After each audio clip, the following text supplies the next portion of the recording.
We have a voicemail number. That number is 219-2-David-P. Here is a call from Dr. Ryan. I don't know why he's asking me about this. He's the doctor, but it's a question about masks. Take a listen. Hey, David, it's Dr. Ryan. I had a question. Do you think that masks will become a seasonal thing and basically a permanent feature of society? And here's kind of the context for the question. Okay. So because, conservatives have pushed back against masks, they're pushing back against vaccines, it seems like we may not reach full herd immunity and the virus can continue to mutate and it's just going to be harder and harder to control. And it becomes like the seasonal flu that just keeps coming back. And now we have data saying that the masks help. It seems likely in my mind that stores would turn on a masks required sign in, peak season, peak COVID season, if it's going to be something that's coming around every year. I think that there is a real chance that in some parts of the country, mask wearing becomes seasonal. And, there's a very kind of ominous article in the New York Times that's spreading about we may never reach herd immunity. I think in practical terms, for this as a pandemic virus, we will reach herd immunity. I do think this could become, and it's not me, I mean, epidemiologists say this could become sort of an endemic seasonal thing. You might get a vaccine booster once a year, every couple years, like for the flu. But I think that I'm less sure about stores saying, oh, during flu season, you will need masks to come in. Maybe.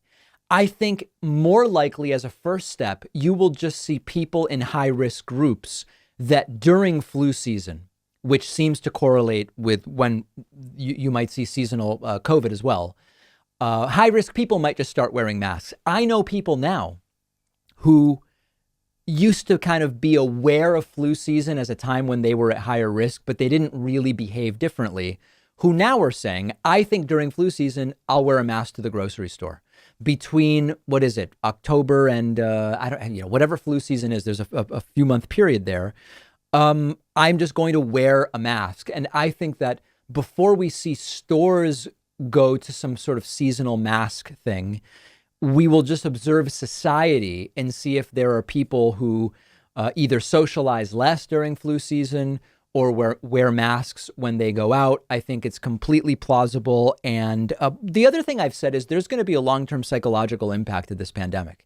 There are people who, there are states now where the coronavirus risk based on the percentage vaccinated is down to flu risk, in the sense of there are some states that in a typical flu season have 5 deaths a year that now are down to 10 5 deaths a day over the course of the year from flu, that are now down to 10 deaths a day from COVID.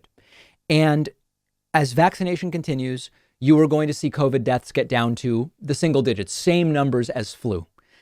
That is not likely to feel the same as before all of this stuff started. And what I mean by that is there are people who have realized, thanks to this pandemic, that they were maybe accepting more risk before during flu season than they're comfortable going back to. I think there's no doubt about that. I think there will also be PTSD problems, agoraphobia, people who just don't want to be out. They're just feeling, I'm safe at home. I think I'll just stay home even if things get better outside. I think there's going to be a lot of psychological aspects to this.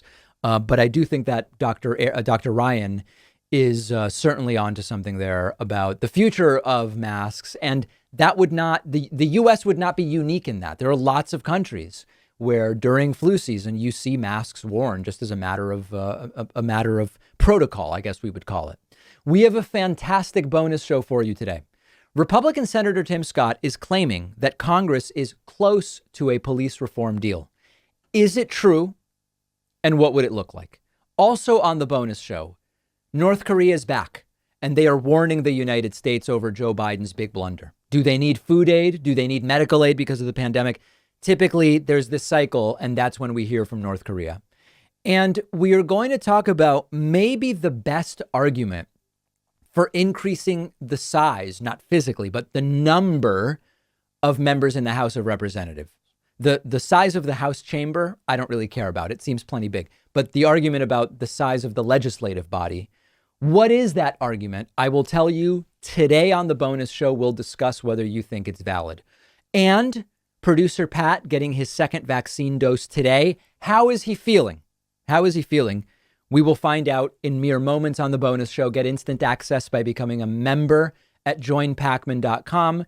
Coupon code available if you want a discount. It's better 21. We'll see you on today's bonus show.